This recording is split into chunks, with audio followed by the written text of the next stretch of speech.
ndashimira cyane uburyo mwatwakiriye neza, ubwitange n'ubunyamwuga mwagaragaje mu gutegura iyi nama idasanzwe ndetse n'ibindi byose byatumye igenda neza. By'umwihariko ndashima nyakubahwa John Dramani Mahama, perezida wa Repubulika ya Ghana, kubera ubuyobozi bwe bwiza, ubwitange bwe n'icyerekezo cye byatumye inama iba amateka akomeye ku hazaza h'ubuzima bw'abaturage ba Afurika.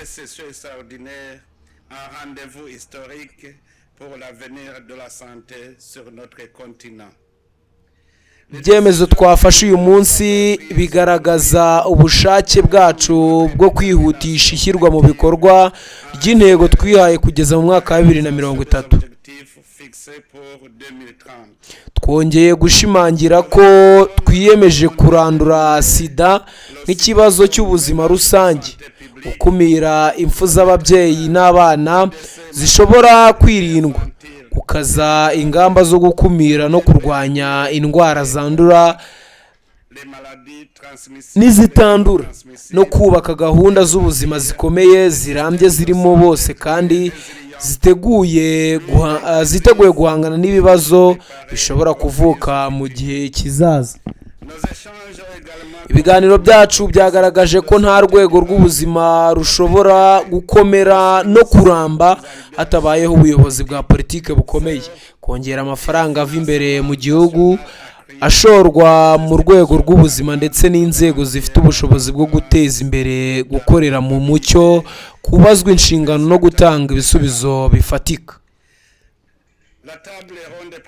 Inama y'abakuru b'ibihugu ku rwego rwo hejuru yagaragaje ibintu bitatu by'ingenzi bizayobora ibikorwa byacu mu myaka iri imbere: guteza imbere inganda zikora imiti n'ibindi bikoresho by'ubuzima imbere muri Afurika kugira ngo twongere ubwigenge bwacu mu rwego rw'ubuzima, gukusanya umutungo uva imbere mu bihugu no gushyiraho uburyo bushya bwo gutera inkunga urwego rw'ubuzima kugira ngo ishoramari rikomeze, gushimangira imiyoborere myiza, ubuyobozi bwa politiki no kubazwa inshingano kugira ngo ibyo twiyemeje bihinduke ibikorwa bifatika bifitiye abaturage bacu akamaro.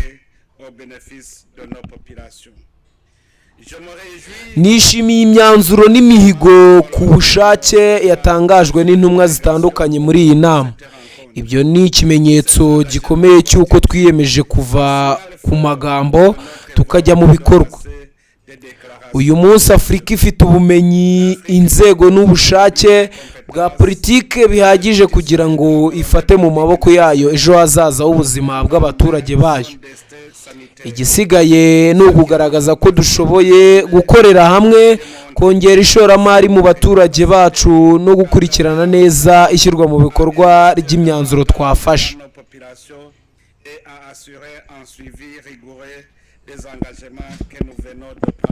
Ndashimira byimazeyo abantu bose bagize uruhare mu gutegura no gutuma iyi nama idasanzwe igenda neza.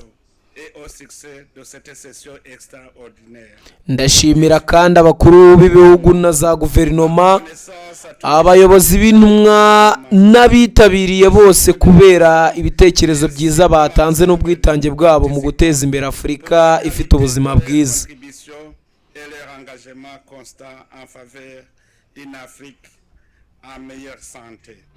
Turava i Accra twizeye tudashidikanya ko gushora imari mu buzima ari ugushora imari mu iterambere, mu cyubahiro no mu hazaza ha Afurika. Twese hamwe dukore ibishoboka byose kugira ngo imyanzuro twafashe uyu munsi ihinduke ibikorwa bifatika bizagira akamaro ibisekuru bizaza bya Afurika. Muri uwo mwuka wo kwiyemeza ko kugira icyizere, ndashimira buri wese ku ruhare rwe rwagize uruhare mu gutsinda kw'iyi nama idasanzwe. Nifurije intumwa zose urugendo rwiza zisubira mu bihugu byazo. Bityo rero ndatangaza ko inama idasanzwe ya 20 y'inteko y'umuryango wa Afurika yunze ubumwe isojwe ku mugaragaro. Murakoze. 20e session extraordinaire de la conférence de l'Union africaine Je vous remercie et vive l'Union africaine. arakabaho umuryango wa Afurika yunze ubumwe. Imana ihe umugisha umugabane wacu dukunda Afurika. Murakoze cyane.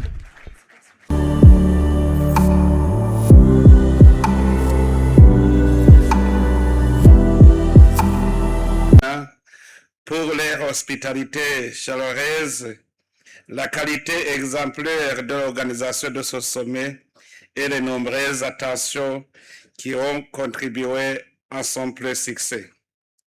Je voudrais adresser une mention toute particulière à son Excellence Monsieur John Dramani Mahama, président de la République du Ghana, dont le leadership, l'engagement personnel et la vision ont permis de faire de cette session extraordinaire un rendez-vous historique pour l'avenir de la santé sur notre continent.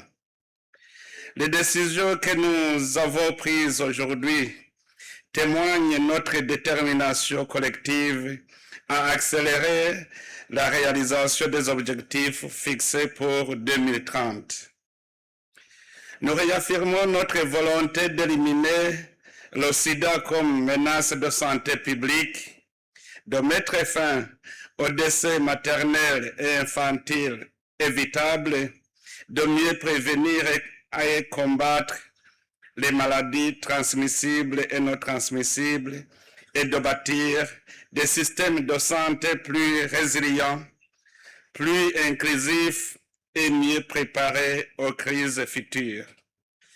Nos échanges ont également confirmé qu'aucun système de santé durable ne peut être construit sans un leadership politique fort et financement national accru et des institutions capables de garantir la transparence, la redevabilité et des résultats mesurables. La table ronde présidentielle de haut niveau a mis en lumière 3 priorités stratégiques qui guideront notre action commune dans les années à venir. Le développement de la fabrication locale des produits médicaux afin de renforcer notre souveraineté sanitaire, la mobilisation des ressources nationales et de mécanismes innovants de financement pour assurer la pérennité de nos investissements dans la santé et le renforcement de la gouvernance, du leadership politique et de la redevabilité pour transformer nos engagements en résultats concrets au bénéfice de nos populations. Je me réjouis des engagements volontaires annoncés par plusieurs délégations au cours de cette rencontre. Ces engagements constituent un signal fort de notre volonté de passer des déclarations aux actions. L'Afrique dispose aujourd'hui des compétences, des institutions et de la volonté politique nécessaires pour prendre en main son destin sanitaire. Ce qu'il nous appartient désormais de démontrer, c'est notre capacité à travailler ensemble, à investir davantage dans nos populations et à assurer un suivi rigoureux des engagements que nous venons de prendre.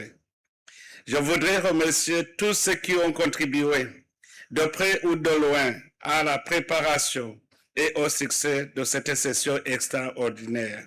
J'exprime également ma reconnaissance à tous les chefs d'État et de gouvernement, aux chefs de délégation, ainsi qu'à l'ensemble des participants pour la qualité de leur contribution et leur engagement constant en faveur d'une Afrique en meilleure santé. Nous quittons Accra, convaincus qu'investir dans la santé, c'est investir dans le développement, la dignité et l'avenir de notre continent. Ensemble, faisons en sorte que les décisions adoptées aujourd'hui deviennent les réalisations dont bénéficieront les générations africaines. C'est sur cette note de détermination et d'espoir que je remercie chacun d'entre vous pour votre contribution active et constructive à la réussite de ce sommet extraordinaire. Je souhaite à toutes les délégations un excellent retour dans leurs pays respectifs. Et c'est sur ce que je déclare close la 20e session extraordinaire de la conférence de l'Union africaine. Je vous remercie et vive l'Union africaine et que Dieu vous bénisse de notre cher continent. Merci beaucoup.